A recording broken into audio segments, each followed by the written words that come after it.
Welcome to the Life After Well series. I'm Crystal Newman, your host, and I'll be taking you on a journey through the inspiring story of Quality Chemical Industries Limited, Qcil, as we celebrate 20 years of pharmaceutical manufacturing excellence in Africa. Together, we look back at the milestones that have shaped this iconic Ugandan and Pan-African company over the past 2 decades, and we explore the exciting future that lies ahead. I am now chatting with co-founder and board member of Quality Chemical Industries Limited, that is Qcil, Mr. Frederick Kitaka. Hello. Hello. How are you? Fine, how are you? I'm fine. Thank you so much for joining me. And thank you very much for having me. It's a pleasure. I know that you're a very, very big part of Qcil's story. And it's interesting. I'm told that you have a background in science, but you're also the finance guru that everyone has been talking about when it comes to this story. Could you tell me a little bit about your background? I trained as a scientist from St. Mary's College, Surrey, then to Makerere. Then I switched to finance and investment when I went to the UK and studied for a degree in accounting and finance. Why the switch, may I ask? Yeah, after some time I thought that with mathematics and physics, the most I could do was teach, maybe. And I found interest in accounting and finance and knowing how money moves. Okay. So that's, and understanding the numbers. Earlier on, you said to me that knowing the numbers is a good place to be. It is. I'm thinking that might be where the pressure is. No, it is actually you are more informed of what the business is, whether the business is likely to perform well or not. Because everything starts with the numbers. And if the numbers are not there, it is just a dream. So you have to qualify, but quantify as well. Quantify and qualify the business model. So for me, that is where we come in at the very inception to see whether the business is going to work. And when it comes to Qcil, I imagine that it started with, of course, a need in the market as well, and then a vision by the directors. But like you said, you had to look at the business case. The business case. How did Qcil come about? Qcil was actually an opportunity that arose from something we got accidentally, actually, because Dr. Yusuf Hamid, was actually invited to address the European Commission. And in that interview, and that was it an interview or a speech, he made 3 offers. It was about HIV/AIDS. And our business, maybe if I could take you a little back, was in life sciences. That is medicines. So we're distributors of medicines. We had been distributing veterinary medicines in the inception and had just moved it to say, let us diversify into human medicine. So we are looking for a supplier of quality but affordable medicines. And for that, we had to look for suppliers from India or China. Yes. Because the West, the prices are not very, very affordable. And you end up just catering for a niche in the market. So as we are looking, this Dr. Hamid, Yusuf Hamid, happens to give this talk, and he made 3 offers. The first offer was that he had come up with a cocktail of 3 therapies. These therapies were by 3 companies in America. One is Bristol Myers Squibb, The other is Bollinger, and the other was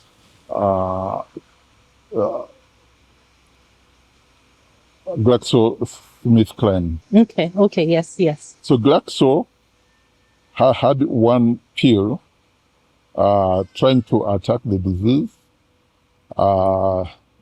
Bristol-Myers Squibb had another, and Bollinger had another.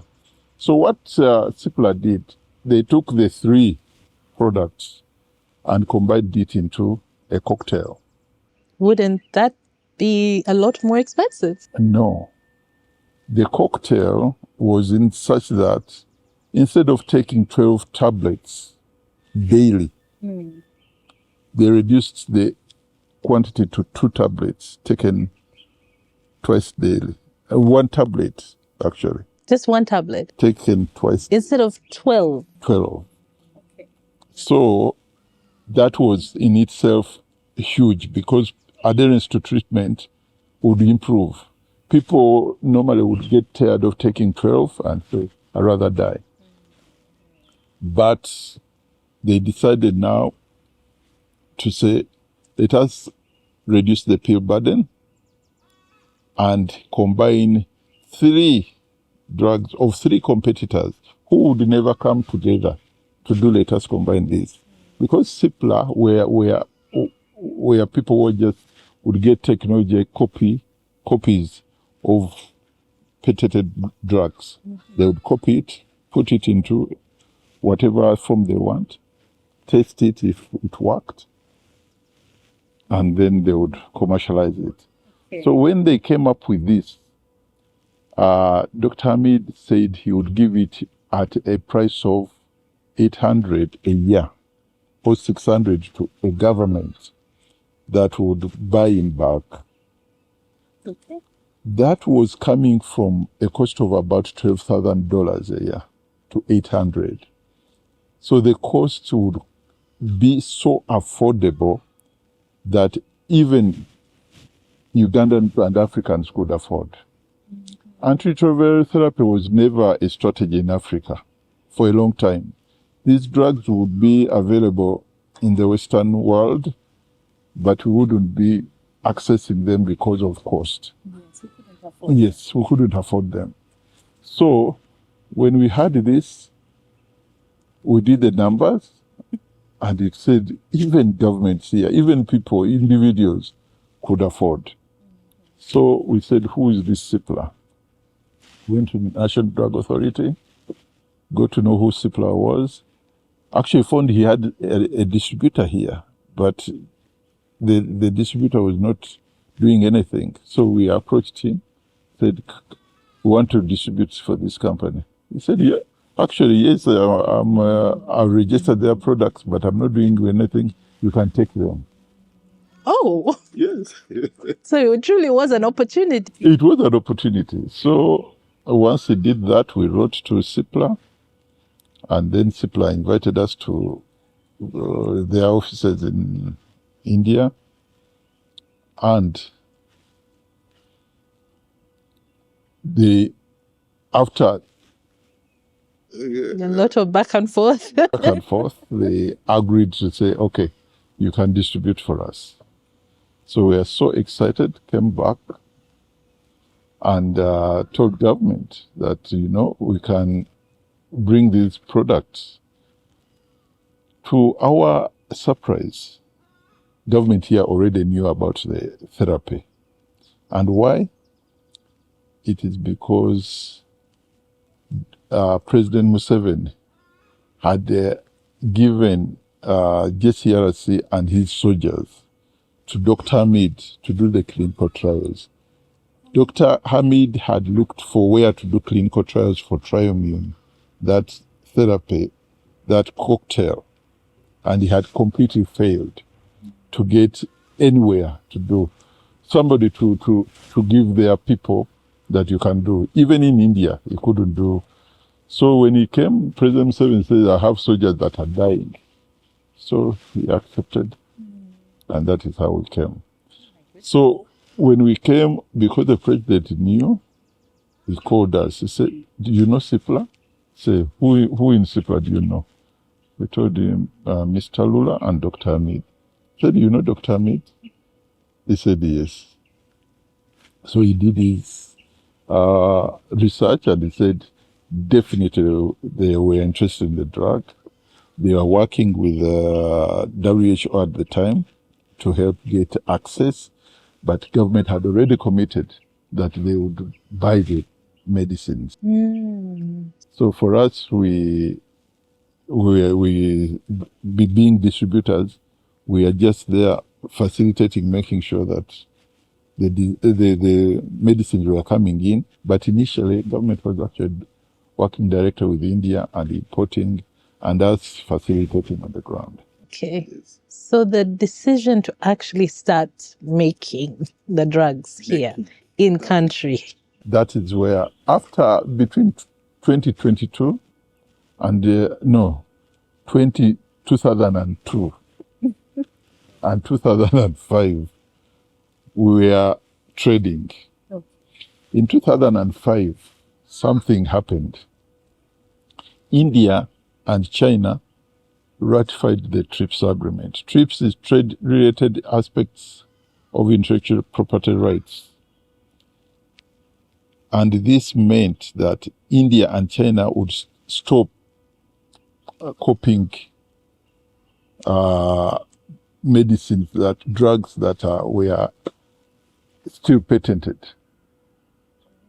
Before, India and China never respected patents. So if a drug came out today, tomorrow they would have a copy. They would have a version of their own. Mm-hmm. Now that was no longer. So it is actually Medisasa Frontier, MSF. They came to us and told us there's something on the horizon that is going to, the access and all the work you have done is going to go to waste because you won't be able to access these medicines. He said, why? He said, they told us that AIDS and malaria, because they are prone to developing resistance, and that means that we have to be moving to newer molecules. The newer molecules are all patented. So if the triamine at that time would develop resistance, these GSKs and whatever, they are always coming up with newer molecules that are not resistant. So those molecules wouldn't be able to come from India and China. Oh my goodness. So we said, what? All this that we had done, our government had committed putting people on therapy. And when you put on people on therapy, they have to be on therapy for their entire lives. Their entire lives. So, say now what is going to happen? Either governments would have to commit more resources, or people would go back to dying. And he said, no, this can't be. But then, for me, I was really, really confident. I said, who can do such a thing? That would be killing people. Because we have tested, and these medicines worked. HIV, AIDS, and malaria were no longer death sentences because people, we had remedies that would keep people alive for until your old age. Especially coming from the 80s and 90s where people were dying. Oh my goodness, that was terrible, yes. So we said, well, what do we do?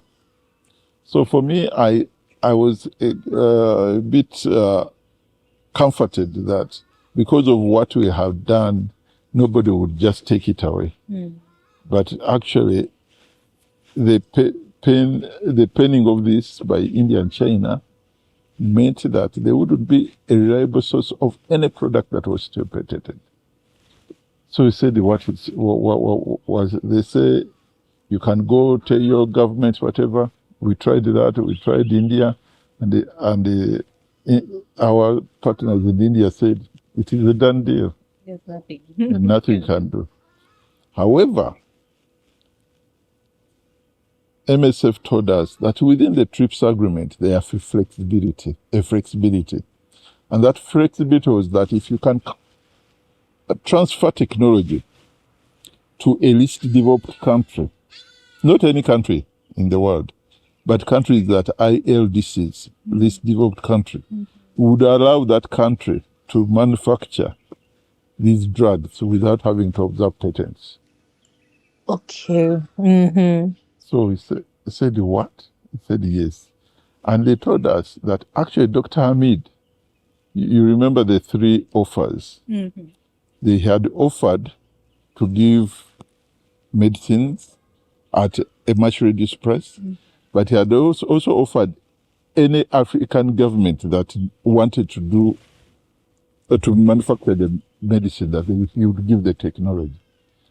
Because he was aware of the flexibility within the TRIPS agreement. Yes, yes. So he said, I will transfer technology. We hadn't learnt of that. MSF tells us about that. And immediately we go to CIPLA and say, transfer the technology. So when we reached technology, they said, these are very complex molecules. They cannot be manufactured in Africa. What? So I was with Emmanuel, and Emmanuel said, with all due respect, I've looked at India and where we have stayed in India. The good things are very, very good, but the poor people are more than I've seen in Africa. So what is that is so special here that we can't do there? Yes. He said, getting putting people, training human resource capital and all that. He said that is easy. You've got 1 billion people. You just give us a few scientists, come and manufacture, put up the plant in Uganda, and make sure that we manufacture so that our people access. Over time, our people will gain experience and maybe be able to. Oh my goodness. To manufacture. So it was not easy. That must have been a very challenging time. The willingness was there. Dr. Hamid had committed his word and said, I'd give technology, but it was not as simple as that to implement. So that was the first hurdle. So we go, we meet, and we come back to the government here. And the president was able to meet us, and we told him that this is the situation. Said, in order to continue what we have been doing and making sure that our people continue accessing these medicines, they have to be manufactured in Africa. And they have to be manufactured in a least developed country. And at that time, Tanzania had put up all the money that was needed and put up all the land. They was giving everybody everything that they needed. Rwanda was doing the same as an LDC. And Uganda, the president said, yes, but you have to use your money, whatever, we can't give you money. Because I think that was, it was not, we were more privatized as an economy than Tanzania and Rwanda at that time. So it had to be private driven here. So we said, this could be a problem. So we take it back, knowing we had competition from these other countries that also had got wind of that. Yes. So, and they had also approached CIPLA because Dr. Hamid had offered. So, in the final analysis, what helped us is that JCRC had worked with Dr. Hamid to do the clinical trials of the drug. So he said, the first offer will go to Uganda. It is only if they fail that you can give the technology to another country. So we happen to be the very first and only, up to now, only company to take advantage of those flexibilities in TRIPS to get technology transfer here, to do this kind of medicines. You say you've heard there are many manufacturers in Africa, but they are not doing what we are doing. What we are doing is, yes, they are complex molecules, but also we are WHO pre-qualified, which means that our standards are at par with the best in the world. And that is, our medicines are safe and can be whatever. They have been certified to be good for anyone, anywhere in the world. So because of that, we've been manufacturing here for now the last 20 years, Cipla very molecules. And actually, even the brand names were Ciplas for the longest time. Okay. So anything that would go wrong here would affect Cipla globally. So Cipla took very, very keen interest in what we are doing locally. And they gave us, but that is what gave us, it was that flexibility within TRIPS and that TRIPS agreement being ratified by India and China that meant that we either had that technology transferred to here so that we are able to manufacture for the poor countries, or we would need to identify sources of more money to buy the much more expensive drugs. The drugs in the West are almost 10 times to 100 times more expensive. That's why we cannot never afford them. So people would go back to dying. So we are so grateful to Cipla, to Dr. Hamid. It's a very real need, very, very profound needs. So as you said, the money man, you look at the numbers. I can imagine that for you, it was a very challenging time, making sure that it makes sense. And one of the things that I have learned is once the company started, it started growing so fast. In the first 5 years, how were we looking as Qcil? I think for me, from the very inception, I will tell you the truth, I was never scared that this would never work, simply because we started by trading. So I had proof of concept. I knew the demand was there. It was global, even within just Uganda. The demand was great. So I knew the demand was there. Then government came in, and because it was the condition of Cipla, they had to give us a sourcing guarantee that if they put up the plant, that government would buy the medicines.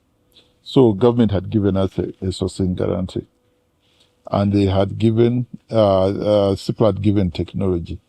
The missing link was, money-wise, where do we get the money to put up this plant?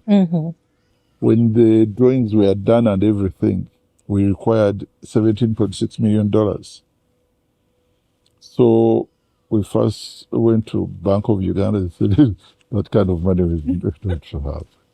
Said, where do we get this kind of money? So after a bit of, we said, why don't we go to banks? We have a business case. We have been banking with these banks. They see the flows. They know there is a market here. And then they know government has committed that they will buy. I think they can. So we went to Barclays. And Barclays looked at it and immediately said they would back us. So they gave us a term sheet. I couldn't believe it. That was the best time of my life, I think, when I looked at it and I had $17.6 million unsecured loan. Wow. Okay, because that's a good thing. Yes, because the security would be the facility once it was built. All our assets put together would come to $17.6 million at that time. Yes, at that time, that was a lot of money. A lot of money. Okay. So if I could ask you, if you could go back to that time, 20 years ago, is there any advice that you would give your younger self regarding this journey? Yeah, when it came to implementing some of the assumptions we had done were not as per what was happening. We knew we would be welcomed by open arms by each and every country in Africa. So our ambition from the very start was the entire African region. So we thought we would put up this plant, prime the market, and within 5 years, put up another plant, and the curve would be. It's true. Unfortunately, when it happened, we had a lot of the originator companies were fighting us. India, the source of the generic drugs, and China were fighting us. So a lot of people hadn't taken our emergency as a blessing, but as a challenge to their vested interests. So they came fighting us. So the assumptions we had made that this thing is going to be so big, maybe we needed 100 acres of land to be able to even meet the demand. The demand. No, it wasn't like that. So, and I like it that way, because what normally kills dreams is the doubt. If you ever doubt, you can't do something this big. But because I was not in that, I was in a mind of positivity. I didn't see any of these obstacles. And I don't know whether I would advise myself that you should have looked at this or looked at that. I think not knowing sometimes is a very good thing when you are taking risks like this. So it's an education every step of the way. Is there anything that has really surprised you when it comes to 20 years down the road, when it comes to Qcil? Has something really surprised you that you did not expect to happen? Many things.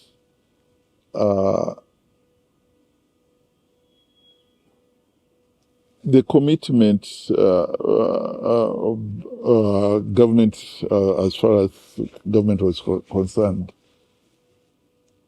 I didn't. What surprised me was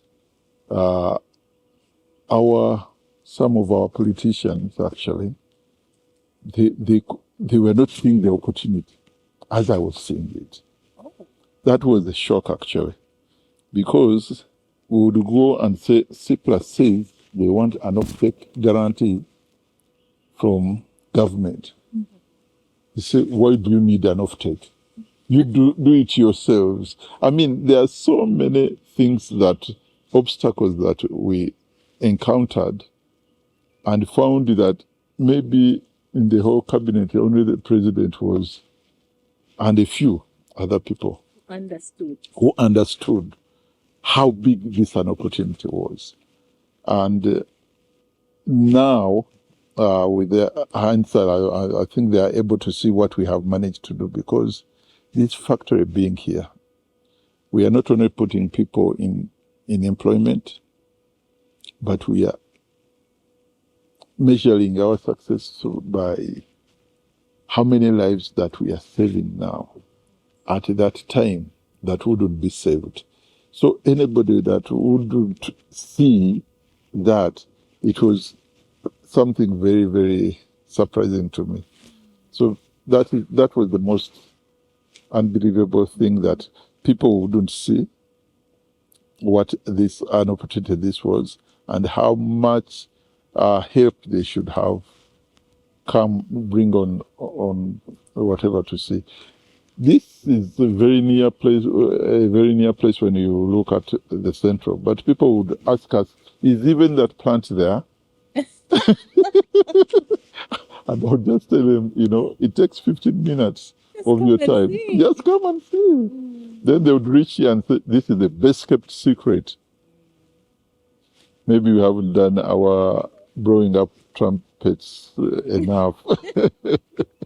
Oh my goodness. Yes, I think sometimes you're so focused on the work that you forget to make the noise. The noise. Yes. Okay. You mentioned that at the beginning of this journey, it was the entire African continent that you were, imagining that was the target. It was much, much bigger than at least just Uganda. And you eventually had to adjust accordingly. How are we standing in terms of that vision now? It has always been our ambition, and it remains our ambition. We have a footprint in about 34 countries. Most of these where we have gone, India would talk to the patent holders and pay them to allow them to manufacture. India and China have 1 billion people as a captive market, and then the entire world as their marketplace. So competing with them, they have huge economies of scale. So you would find that if you take price per se, they would have a lower price than us. But when you take value for money and you look at this as a finance person, we are the best value for money. Why? We pay taxes locally. When you import a product that is manufactured elsewhere, you don't pay any taxes. We pay taxes. We employ local people. We do forex generation through exports. We do forex substitution by not importing some of these things. We support local industries. So you really find that we are the best value for money, but not everybody sees it that way. But also because Africa is fragmented, they have other considerations when it comes to giving you market. Because I could go to Africa and say, we have this agreement, African Manufacturing Plan of Action, it's East African Manufacturing Plan of Action, which says if one does it, we are going to support. And then you reach there and they say, yes, but we have this other agreement with China and this other agreement with India that we support like this. And then they say we have an agreement with Global Fund that they would give us all the products. But because Global Fund, the money is coming from America, it's coming from Europe, the bulk of the money. They don't want to support just an African emerging company per se. So we've had to do a lot of work and justify that we are needed. And COVID was our opportunity, another opportunity. Because when COVID happened, people woke up that because when COVID happened, India and China stopped exports of antiretrovirals. So people as far as South Africa came to us because they were not exporting antiretrovirals, but they are still exporting the ingredient. So we would get the ingredients, manufacture here, and start shipping off to all these countries. When these people realized that access is important, they are now waking up. Everybody is going to all these companies in India and China trying to get technology. But these people never give away technology. What we got from India, from CIPLA, is unique because their governments do not want to give technology because they want to also export their products. So they don't want to create competition within their markets. So for us, what we already have, we have. So what is happening is that they are saying, now you have the technology. Can you also bring it to Ethiopia? Can you bring it to Nigeria? So it is an opportunity now. And we are now seeing more. That is why we are putting up a new plant to address not only the capacity enhancement for this plant for what we are already doing, but also other neglected diseases. We have diseases like TB, neglected because it doesn't affect so many people in the West. And so manufacturing it for poor countries is not going to pay back. But for us, these are our people. So we are not so much looking at the margins and on these products, but saying that it is a neglected disease. These are the diseases we are focusing on, at least for the moment, and for the foreseeable future. So that technology transfer is a unique advantage. A unique advantage that has even allowed for this next phase to happen. And I'm told that it is twice the capacity Yes. that we have here. Yes. You are the finance guy. So how is the investment structured, the financing structured? Are you still getting the same kind of support? Yeah, absolutely. Absolutely. We have partnered with now another bank, Stanbic, who have given us the money to do that plant. And we are, as a company, we are working also. We have other investors that are helping us. You know, getting equity investors, they bring certain value addition to the company. They are able to raise funds. For example, want to go to India, to Ethiopia, maybe to Nigeria, to whatever. It calls for big money and big resources there that may, if I still have this loan to do the second phase here, I may not have resources to put up plants in these other countries. These people are able to go and mobilize these kind of funds. So, in that regard, I'm confident we get the money to do once there is a business case. It starts with the business case. I'm told you were the first CFO. Yes, I was. So I'm confident. You know exactly what it is you're discussing. So on the more human side of things, you've mentioned that you're really impacting community, even with the vision for the TB drugs. It's about saving lives. It's about helping people. Has there been a moment for you in this journey where you actually sat back and said, wow, we are really making a difference? Yes.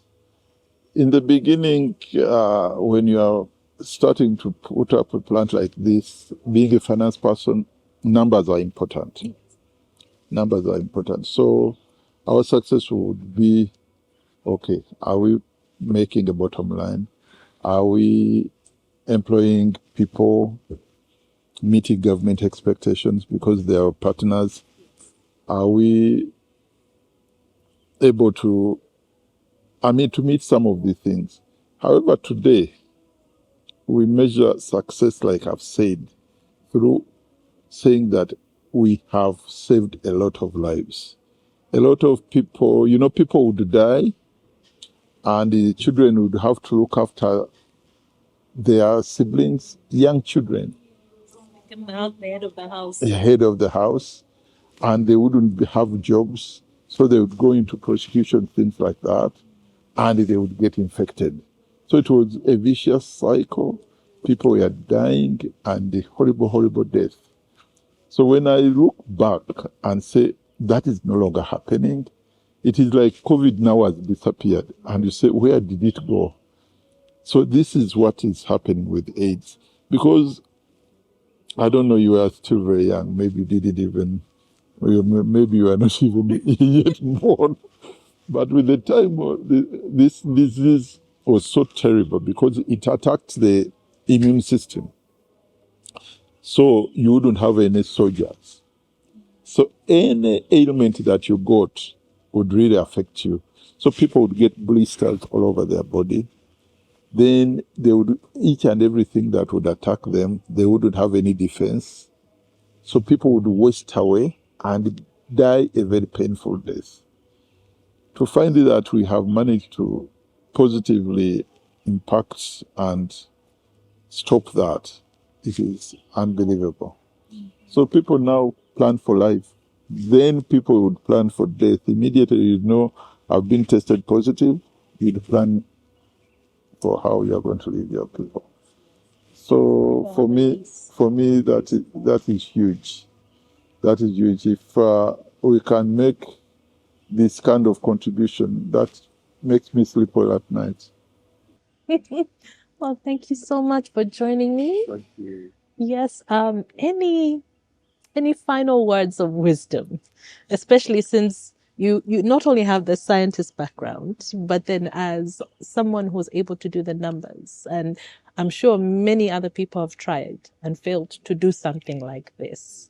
What would you advise for someone who has a dream and wants to do something like this that is not only a game changer in the market, but is able to scale to where you are? What I want people to realize, is that these things are possible.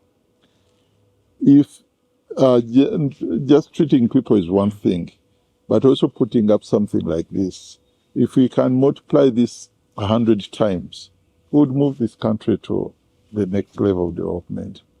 So if we've been able to do it, so many things that are done elsewhere in the world can be done locally. Only if we believe and are positive and go for it. So, but like you say, you have to do it professionally. You really need to... No cutting corners. Yeah, no cutting corners. You need to get partners. It could be financial partners. It could be technology partners to transfer technology to do anything that is done elsewhere in the world. When you go to these places, there's nothing special. Like Emmanuel said when he went to India, he said to Dr. Hamid, with all due respect, what I've seen here is worse than what I've seen in Africa. And we go to the same universities and the same whatever. So what is so special is that people, the only difference is that they are willing to dream and dream big. Start small, but dream very big. That's what I would tell them. Oh my goodness. Okay. Thank you very much for sitting down with me and for sharing your story.